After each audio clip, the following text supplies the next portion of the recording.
This episode of WDW Today is being sponsored by MEI and Mouse Fan Travel.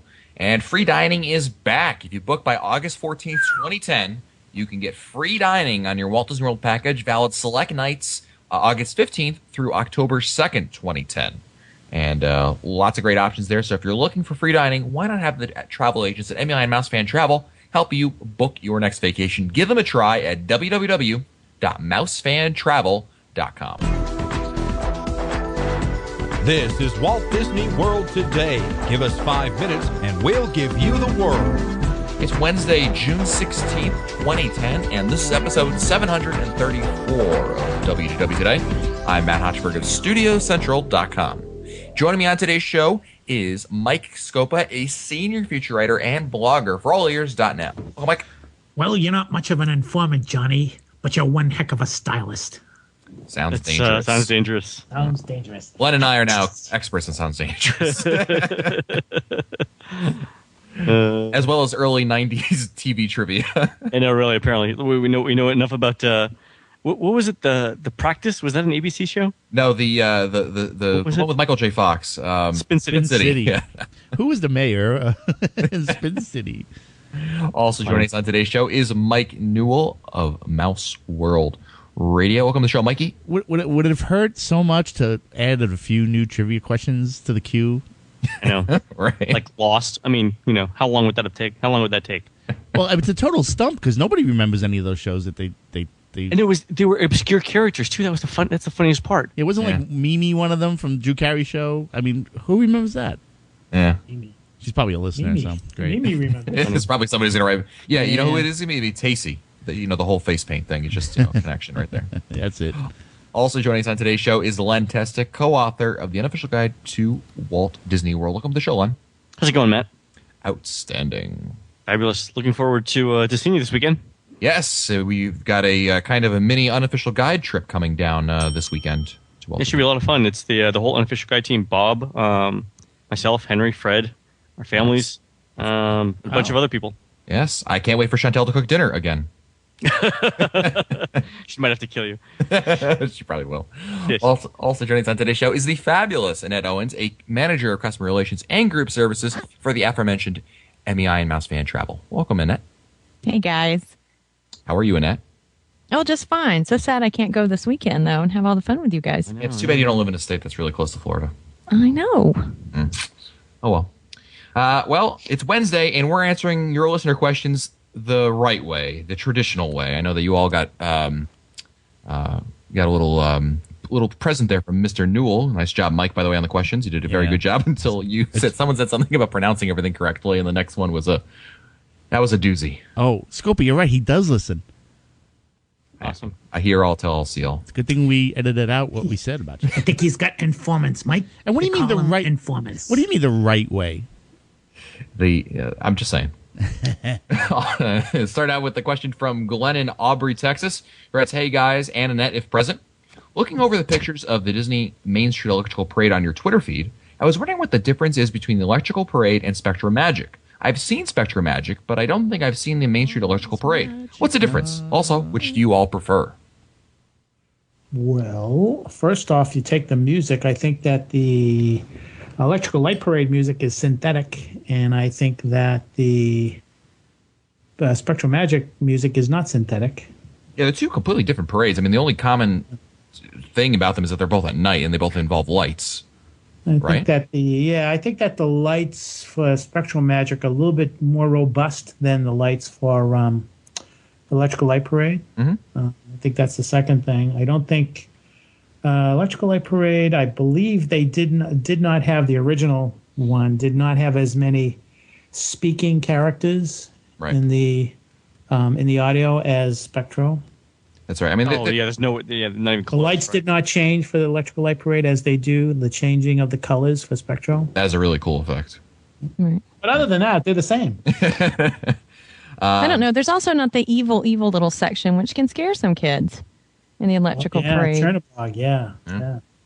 You know, I mean, right now the Main Street Electrical Parade has such novelty to it since it's back. So, I mean, it's hard to say which one I prefer better. They each have their main place. One thing I did like about the Main Street Electrical Parade, and it's not so much an aspect of the parade. But I saw the parade when it came out and when it debuted the other day. And what's kind of interesting is that the parade features not only old Disney characters, but they're not. There's like the newest film I think is like Pinocchio.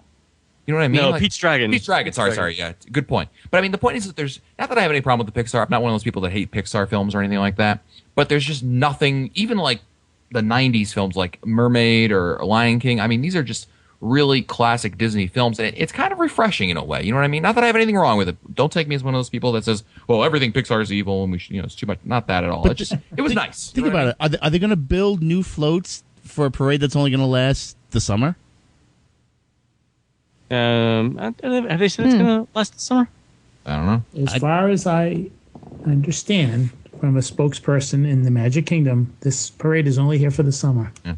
Right. Okay. So I mean, it behooves them to build a Pixar float of something that just not. They're going to go back to spec though. Yeah, I don't know what they're going to go back to. I know they could change their mind, but from what I understand, come September, this parade is gone. But we'll see. I hope it stays for at least a year or two. Now the music's a little bit different, right, Matt? From what I heard when you guys were streaming on Ustream, it's not the exact same track. It sounded a little different, like it was redone. Could be. But digitally remastered. I wasn't there. No, the 12-inch remix. Well, they redid the parade. The parade got a major rehab in Disneyland a couple of years ago. Right. They redid a lot of the lights and everything, so it wouldn't surprise me that it's not the exact same version. It sounded great. So it just sounded a little bit. Len would know too, because you have the old albums and stuff. It sounded different than what they used to release. And from what I remember in the '80s, the music, it was the same tune, but it sounded like it was recently redone, maybe remastered, and it sounded a little bit different. But I wasn't there, so I don't know. I mean, if it's an improvement in the audio quality, I think I'm fine with it. Yeah, it did sound like an improvement. That's what I'm getting at. It sounded like they went through the trouble of redoing the music, so maybe it will stay around for a little longer. Yeah, I just don't want a reinterpretation of Baroque down because it was right the first time. A mono, you can still hear the scratches. There's a guy with a Victrola in there playing it on a record. Exactly. Next email's from Holly Howard of Landrum, South Carolina, a.k.a. Holly World. He writes, "For starters, this will be my first trip to the world since I was 14. I'm now 40. In my research, I found the unofficial guide, thank you, podcasts, and am now a new subscriber to all your websites, etc. When I read how to set my clock to the precise second to make a reservation, I was an instant fan and knew you were my kind of nutty people." Thank you. My husband, 6-year-old daughter, and I, our 1.5-year-old son, will be staying with our grandparents because we are smart that way.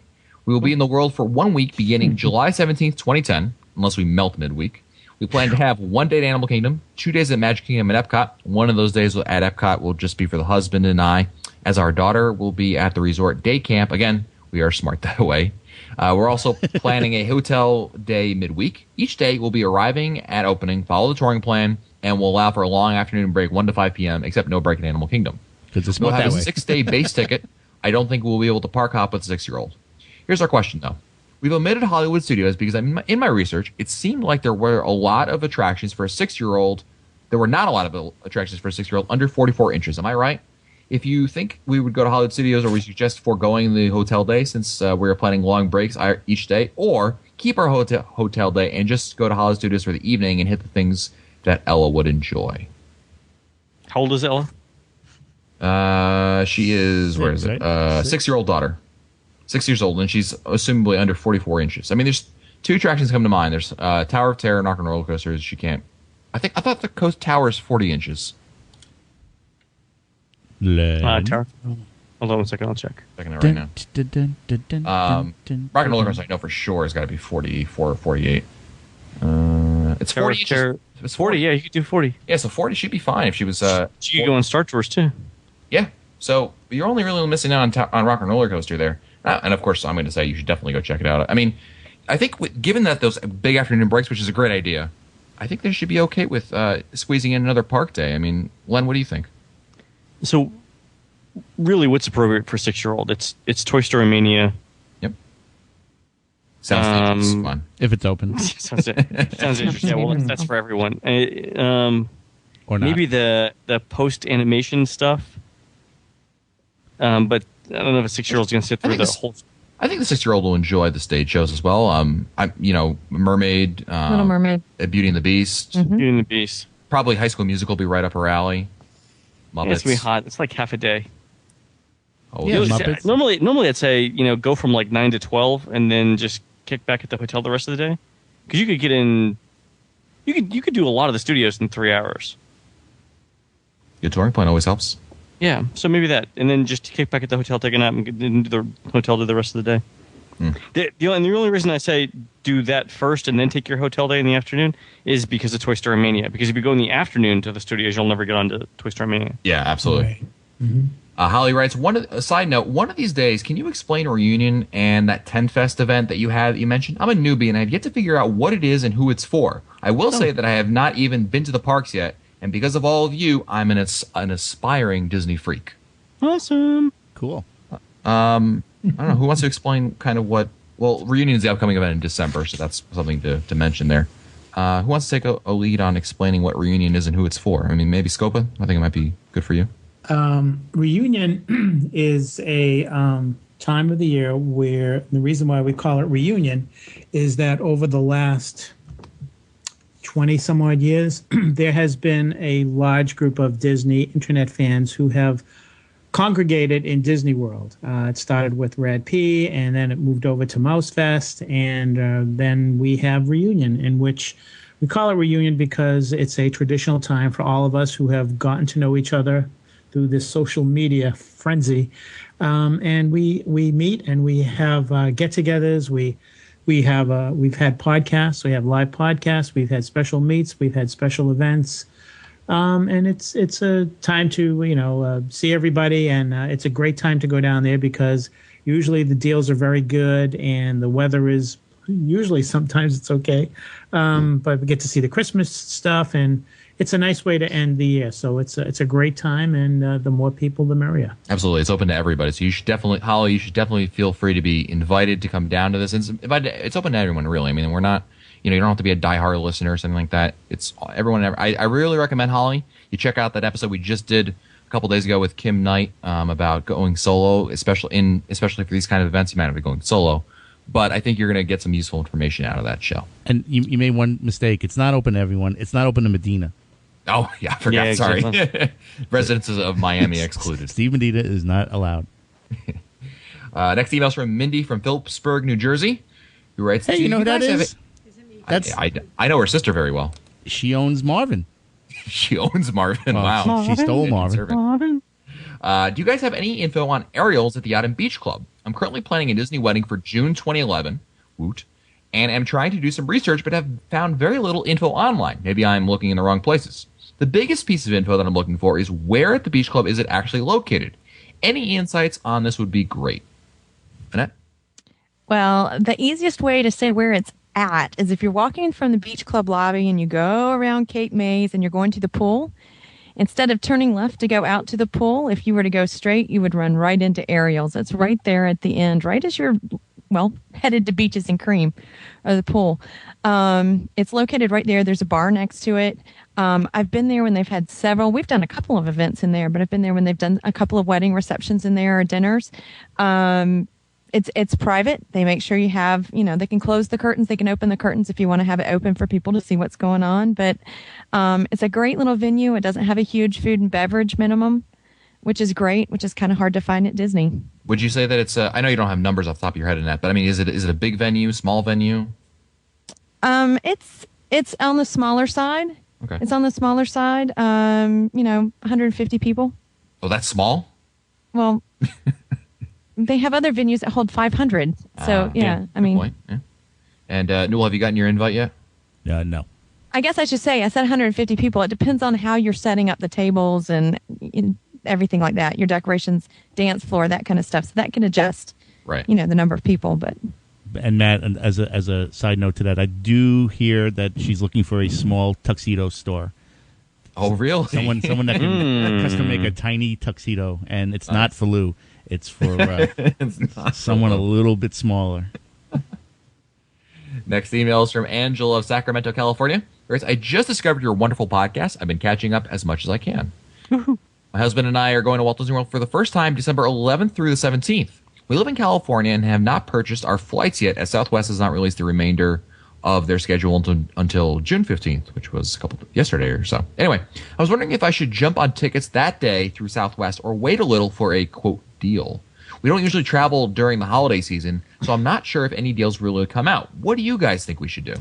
I happen to know someone who spoke with Southwest about a week ago, and that person was told that prices will probably go up sometime in the next 100 days. So if you can, I would make the arrangements now. Airfare's expensive now, isn't it? Yeah, it's crazy. terrible. Definitely. Yeah, it's crazy. We should do a show on that and what we can do to counter those high prices. Didn't we do a show about that? Did we? Yeah. Yeah. I wasn't here. But Speaking of, okay, so here's a neat thing though. I don't know if you guys have seen it. It's not quite Disney related, but you should all take a look at it. Kayak has this new thing called Kayak Explore. Have you seen it? No. So you tell it the city that you're flying from and how much money you're willing to spend, and it'll show you how far you can get round trip for that amount of money. Kayak.com/explore. Cool. Coolest thing. Cool. Thanks for the recommendation. And by the way, Mike, episode 721, and yes, you were on that show. Yeah, but when did we record it? Like 3 years ago? This was on May 17th. That's 3 years. To me, that's 3 years ago. Well- In dog years, it's still only 7 months. Never mind. Newell, Yes. short-term memory is the first to go, I right? guess so.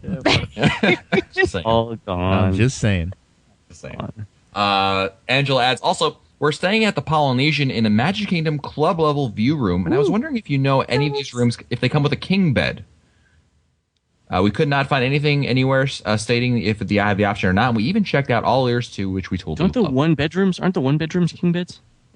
You have to get a suite at the Poly. You have to get a suite to get a king Oh bed. yeah, that's right. Yeah. Sorry. I was thinking. Okay, so Yeah. unless she has a suite, out of luck. Yeah, and the suites are expensive. Yeah. Yeah. Next email is from Mike from Indiana. Hey, Mike. Mike. I would have tried coming up with a snappier subject for this email, which just is rental cars. But the last time I wrote in, I was in a three-way contest for the last email of the day, and Newell picked the one about ketchup. Go figure. I hate ketchup. Here's my question, minus the catchy subject line. Our upcoming trip, December 12th to 17th, rental car rates are through the roof. I always check several times a week up to our trip in order to get the best rate. I know several times they change by then, but here's something I found. When I extend the date to the 20th, 3 extra days, the rates fall dramatically. It's cheaper to rent a car for 8 days instead of 5. If I book for these dates and return the car 3 days early, will the rental company charge me the higher amount? Has anyone ever done this? Thanks for your help. And Matt, please don't let my question along with another condiment question. I know I don't stand a chance. I hate No, I ketchup. mean just you know what you could do is if you know you're going to do it, you could always prepay. Yeah, that's a good option. A lot of Yeah. them do offer that option. This way you're like, hey, we have a contract. Right? This is like something I've always wanted to try with airfare. There's sometimes it's really weird. Like this happens in Atlanta, especially. There are flights that if you go Atlanta to Orlando direct, they cost a set amount. But if you take a flight that goes from like a different city, like is the destination, it has a stop in Atlanta, it's actually cheaper. And so like what I've always thought about, and this was, if you're flying from Orlando back home to Atlanta, if you just got off the plane in Atlanta, you know what I mean? Plane stops there as the stop, but you booked the trip to go to, Fort Wayne, Indiana or wherever. And I'm wondering if that would, I guess it would work. But the rental car option, if you prepay, that's a good idea, Len. Yeah, I think so. Budget offers a prepaid. One of them, not Budget, Thrifty, I believe, offers a discount if you prepay as well. Yeah, Thrifty has great rates. Check the blog. If you type in rental car discount in the touringplans.com blog.touringplans.com, we'll show you the discount codes that usually work the most. There's another thing that And everybody's Savers got to keep obviously in has that mind, too. and that is that you shouldn't book your car too far in advance because the prices are very high. I would say wait about 2 weeks before you're going to look at the prices because there's a big difference in the rates. And the best way to test that out is if you're going, let's say you're going the first week in August, try to see what kind of a quote you get now, and then after you've done that, try to quote something that's within 2 or 3 weeks from now, and you'll see a big difference. Cool. Next email is from Marty Doherty. from Chicago who sent us a novel over here. I'll get through some of it, Marty. Right, hi, everyone. Just got back and wanted to share some info with you regarding my recent trip. I booked through Michelle at Mouse Fan Travel and heavily relied on the official guide for everything else. I went alone, 37-year-old man. I like to split my time at the resorts to experience different ones. For this trip, I checked in at the Polynesian for 3 nights and the Beach Club for my final 3 nights. A few notes, tips, and comments. So we've got a couple over here. We'll go through some of, he's got a lot over here. So Marty, very good job for being thorough. I booked a car service to and from the airport, cheaper than a cab, and they made a stop at the grocery store for me, which was more of a liquor stop for me. We'll never take another way. Whatever. Perfect on both fronts. It's good. Good to know. My first time at the Poly, I was disappointed, maybe because my expectations were so high, maybe not. I didn't care for the dining. Overpriced, chaotic, and average food at best. While the monorail to Magic Kingdom is convenient, everything else is a pain. I'm not sure why Disney does this, but staying at a deluxe resort should guarantee a one-stop bus to and from the park, shouldn't it? I mean, deluxe means you're paying more, and why am I sharing a bus with a Grand Floridian or Contemporary? Good point. I agree with you totally, 100%. I never understood why the Polynesian, all those resorts, the monorail deluxe resorts don't have their own bus when, Pop Century has its own bus and a number of other resorts have their own bus. I mean, like I said, you're paying all that money, you should be getting a direct bus service. I like the chaotic thing too, because you think about Ohana. I mean, we love Ohana. Ohana is chaotic. Yeah, I think the Kona Cafe is one of my favorite places to eat now. I think it's great. I think it's average price. I think and very good food. On to the Beach Club. Well, that's more of my speed. I think I spent a little more at the Beach Club, but it was worth it. Food better, bars better, location much better, and that pool and surrounding area, forget about it. Just seemed like an all-around better place. Didn't share a bus, and the walk to Epcot was nothing. Yes, you do have to take a boat with a few stops at the studios, but that was fine. Good. I mean, seems pretty good. And one last one. He's got literally like 11 over here, but I'll go through. Thanks to Mike. I don't know which Mike it is. I made it a point to see the Voices of Liberty. My first 2 trips to Epcot, I missed all the shows, but I made sure to see them on my last day. And let me tell you, that is a can't-miss show. Thanks for the tip, Mike. Really enjoyed it, and that will make it a point to see it on all future trips. So I think that was you, Scopa, I would think. That's okay. Very good. Thank you, Marty. Very good email. I wish we had time to read it all. Next email is from, who is it from? Gerald, who writes, I listened to your podcast about character greetings. There's one that wasn't mentioned, one tip. I heard a tip that on extra Magic Hour nights at the Magic Kingdom, the popular characters come out in Fantasyland and ride Dumbo with the kids. So on a Sunday night when the Magic Kingdom closed at 11 p.m. with extra Magic Hours till 2 a.m., I took my exhausted children to Fantasyland at 1:30 a.m. Mickey and Minnie were posing for pictures near the castle with about 2 people in line. Pluto was nearby in front of one of the shops, and Goofy was dancing around the Dumbo ride. Chip and Dale were in front of the carousel. Right before closing time, these characters, along with Donald, all rode the carousel with the guests. There was absolutely no line, and the ride was maybe a third full. I got some great pictures, and it was my favorite character greeting moment of the entire vacation. That's cool. Thanks for sharing. Nice. Very good. Next email is from Mark from Edmonton, Alberta, Canada. Where I have 4 questions, maybe 5. Okay, so the answer to the first question, A, winter will never end. B, the Toronto Maple Leafs. And C, some guy named Broccoli. Pierre. Go ahead. And I do drone on to boot. Sorry, I can't help myself. Please feel free to answer them on separate occasions. I don't want to monopolize too much of your time. Anyway, in August 2010, my wife and I are finally doing a dream Walt Disney World vacation we've had in mind since 2001, and we've saved for since 2007. Except the vacation probably should be postponed for 6 or 7 years until our kids are older. But we just can't wait, especially me. Solution? We'll live the dream twice, at least. So on to my questions. Best choice of resorts for a toddler mercy breaks. So we're taking a 10-day trip, August 16th to 26th. Me, wife, toddler son, who will be exactly 2, and as yet unmet new baby, will be about 3 months, possibly grandma. We realize we're probably considered nuts by many, but it's not like there is a better place to take babies on vacation. We love Disney World and are overdue for a true vacation. So what would you do? You scandalized critics not in our shoes who shoot dirty looks at people with newborns or toddlers at the parks? So I've heard. You'd wait. Anyway, so what do you guys think for what resort would you recommend? Going off kind of Monday's episode right there for someone with a young family. Contemporary or Polynesian? Actually, Polynesian. Why do you say that, Owen? So number one, they're only 1 or 2 monorail stops away from both Epcot and the Magic Kingdom, where if you've got a toddler, you're going to be spending most of your time in the Magic Kingdom. Okay. Number 2, pools. It's got both quiet pools and the slidey pool. 3, appropriate dining. 4, relatively quiet. You can go hang out on the patio if you've got a first floor room, or a balcony if you've got an upper floor room. Cool. And it's just not as crowded as a value or a moderate resort. Now, granted, they're saving for it. So if I had to pick a moderate resort, if you had to pick a moderate resort, what would you pick? Moderate. Well, we said I was Caribbean going Beach, to add right? just number 5 to your thing, Lynn. I think the other thing is the Contemporary and the Poly, the rooms are larger. So when you have the right. baby Yeah. and have all those extra things, you've got space for it. That's right. And the mother-in-law. Yeah, and the Well, yeah, daybed. Daybed, exactly. Well, no, I mean that's if you had to get a another adult in there with the kid, daybed. I think if you're bringing grandma, I think also a vacation home or a vacation home in general would be a great option. Thing is, it's transportation It's a time. long You're drive. looking at Yeah, from you're the not going to Magic go Kingdom. back. Yeah. Magic Kingdom and back is an hour. An hour. Yeah, that's a good, fair point. Especially with a new baby, Matt, thanks to, with a new baby, you've got a toddler running around. Okay, you don't have 2 yet, but with a toddler running around, they may not be ready to come back, where the newborn may need to come back for naps. Yeah, so Matt. the family may have to divide a little bit. Yeah, man. Yeah, Newell. I mean, if there were like twins or triplets involved or something like that, I'm just saying. Or quintuplets. Yeah, or twins. Yeah. All right. Anyway, he has a bunch of other questions here, but I wanted to actually. Double quintuplets. Sorry. We Oh, no, actually, throw them sorry. all off by the twins.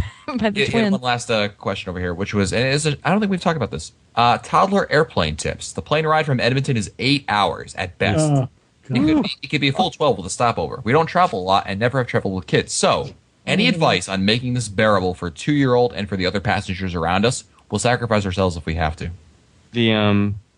So what we went with when Hannah was young, when Hannah was 4, we went to Phoenix, which was 7 hours, I think, 6 hours from Greensboro, because there's a stopover in Atlanta. And the thing that no small child is going to sit in a seat for that long. You just end up walking them up and down the aisle of the airplane, and hopefully there are enough parents on there that understand. You just go back and forth and back and forth. It helped too to have extra people there. So we flew with our in-laws. I flew with my in-laws. It was Dawn's parents, and that really helped too, because they could 15 minutes with each person is an hour, right? So it's not like you had to entertain a young person for 7 hours yourself. Right. I think Definitely bring other people. I think some other good options, bring, especially in this day and age, I mean, if you have an iPhone or something, bring a movie to watch on there so that they can be Yes, we entertained. brought a DVD player. Yeah, great idea. See, Matt, you're totally ready to be a parent. And something my New parents... little toys is a good thing too. Things they haven't played with before that they won't lose interest in. No, but it's, my parents used to give us on long plane rides, little presents, like little activities to keep us busy for an hour or so. Because, Whoa. No, I was talking crayons, Scramble. markers, that kind of stuff. Yeah, Little handheld toys. Keep them up the night before. Exactly. All right. Anyway, all right. Time for our last email of the day, and that means I'll give Mr. Newell 3 emails to choose from. 1 gets read today. The other 2 go back into the email queue to be answered later. Are you ready, Mike? Bring it on, kid. Your options are: Len, do you still despise it? I'm kicking myself for missing the Mike Newell question show. It's the money. It only hurts if I do anything. Well, okay. By Len's reaction to that, let's go with that one. Last one. Yes, please. Last email of the day comes from Brett in New Hampshire, who is really good at getting in his last email. Cousin Mickey doesn't talk about on the boards, and the cousin Mickey doesn't talk about .blogspot.com. I just flew into the lovely, term used loosely, Baltimore airport. The approach was so bumpy, I thought I was on Kilimanjaro safaris. That got me thinking. I have a bad back. As you know, many rides at Disney World warn that people with bad backs should not ride the ride. I've been on everything and have found that some of the are rough on the back while others are fine. What rides would you really warn someone with a bad back about? These are the ones that made my short list, although I'm sure you guys will think of others. Kilimanjaro Safaris is bad, really bad, and there's no good reason for it. Space Mountain is rough, but any coaster built that long ago is rough. Dinosaur might be the worst of any ride in Disney World. I was just going to say dinosaur. Parts of Test Track will rough you up. Star Tours, enough said. Yep. And I did not put Big Thunder Mountain or Rock and Roller Coaster or Everest on my list because they tend to be smooth, that they don't really bother me at all. Yeah, Dinosaur was the one that I was immediately thinking of. What about Yeah, especially when you Mission lose Space? when the lights go out when you lose 4x4, and that's just Yeah. that's a chiropractor office waiting to happen. If it was still around, I'd say Body Wars. Yeah, same thing. Simulator type ride. What was the other one you said, Len? Um, So what about? I blanked. Oh, Um, I mean the rock and roll. I mean Big Thunder. Big Thunder, I would have to say, especially when you go up those hills and the old chain one, and the thing jerks forward. When it Yeah. catches the chain and it Yeah. goes. Right. Rock and Roller Coaster, I mean, it is very smooth, but I think the inversion would be. I don't think any back doctor is going to tell you that's a good thing for your That's back. on the back. oh, Mission end, too. Space. Mission Space. What about Mission Space? You're spinning though, but I guess it could put pressure on your back. Yeah. Then you say Tara Terra then? Would you say Tara Terra? It depends Yeah. upon the back injury, too. Every back injury is different. Yeah. Very true. I mean, Mike, you've had issues with your back before. Would that preclude you from riding some of these rides? The thing is, Matt, it depends upon the one of the one ride that I think about that I would have a problem with, maybe Big Thunder. Really? Yeah. What about- other what- than What about Splash? Dinosaur doesn't bother me. What? Splash Mountain? Splash doesn't bother me. No. Okay. Big Thunder's kind of herky jerky in some cases, in some areas, but Oh, you know what it's else? really funny. Dinosaur doesn't bother me. Oh yeah, Len's favorite attraction, Primeval Whirl. Oh, that one would be Oh horrible. yeah, that'll do it. Yeah. Yeah. I was on that. It didn't bother me. Oh, well. There you go.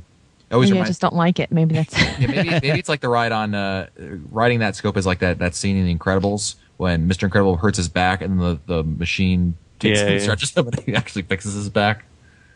Anyway. Well, I There guess are- another thing with back injuries, depending on what back injury it is, if you can't sit for a long time, then universal energy might not be good for you. Well, that's a good point. I think that the ride vehicles have a lot to say. I think that some of the ride vehicles are pretty bad for back injuries.